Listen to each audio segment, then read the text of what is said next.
Several conflicts and problems are leading us towards a third world war because they are throwing into conflict the world's major powers.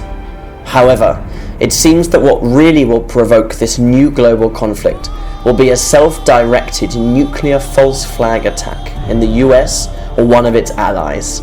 The terrorist attacks that are taking place and the constant feeding of fear by the media about the ISIS terrorist group and the possibility of going even further in their attacks make the possibility of a nuclear terrorist attack seem ever more likely.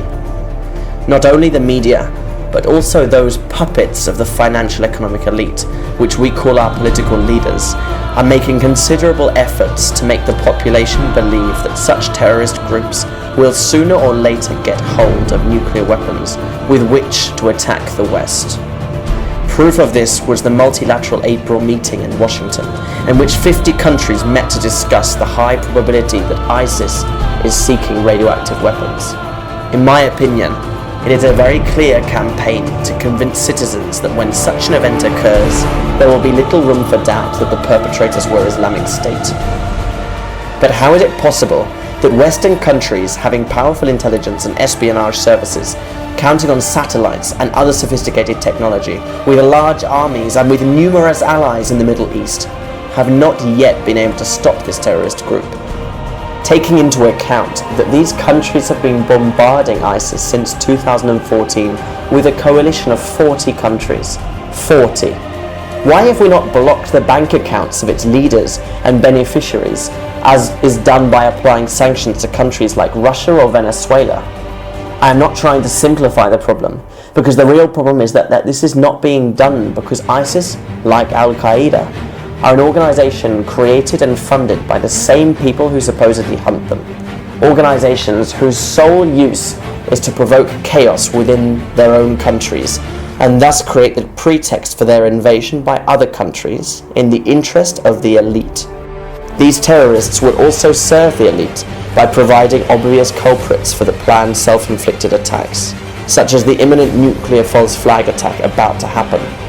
The aim of this imminent self-inflicted attack is to place the blame on ISIS and Iran so that the US and their allies can launch the invasion of the Iranian nation and other countries like Syria under the pretext of ending ISIS once and for all, and punish Iran for its alleged involvement in the attack.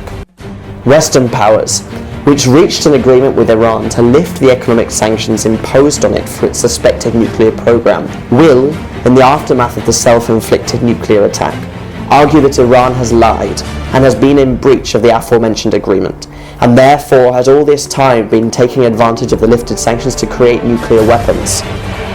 The USA and its allies will use this alleged breach of the nuclear agreement as an excuse to invade Iran. It will be, of course, a huge lie with which to sway public opinion, because as you can see, ISIS is funded and sponsored by the US government and its allies. Following this self-inflicted attack, it is believed that the US government would take control of Iran for its oil wealth, and thus maintain its coveted position as first world power against the rapid development of China and Russia in their efforts to seize the position. Thus, the only option open to the United States is to strike first and try to emerge victorious from this war, which would be triggered by a self-inflicted attack, and therefore defeat its main rivals.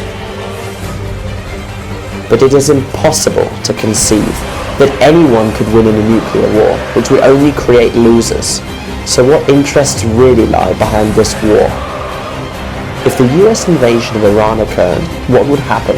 China and Russia, both allies of Iran, would enter the conflict in defense of the Muslim country, which would surely result in the direct confrontation between these three great powers.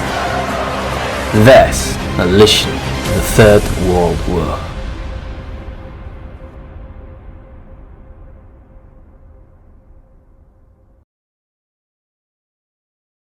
If you want to find out the true aims of this world war, click on the link below.